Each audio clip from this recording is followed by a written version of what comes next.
আজকে আমি রান্না করব বহু পুরাতন নানি দাদির হাতে গ্রামগঞ্জের মুরগির মাংস কষা। দিয়ে দিচ্ছি মুরগির মাংস, দিয়ে দিচ্ছি কাঁচা লঙ্কা বাটা, আদা বাটা, পরিমাণ মতো পেঁয়াজ, কাঁচা জিরে ধনের গুঁড়ো, হলুদ গুঁড়ো, শুকনো লঙ্কার গুঁড়ো, স্বাদ মতো লবণ, দিয়ে দিচ্ছি সর্ষের তেল আর জল দিয়ে ভালো করে কষে নেব।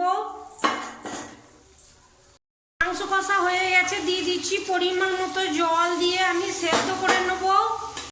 এবার ডিমের খোসা ছাড়িয়ে তেলে দিয়ে নুন হলুদ দিয়ে লাল করে ভেজে নিচ্ছি।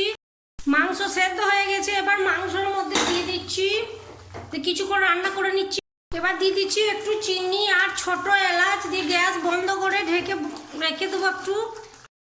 দারুণ টেস্ট, বাড়িতে ট্রাই করুন, ভালো লাগলে আমাকে সাপোর্ট করুন।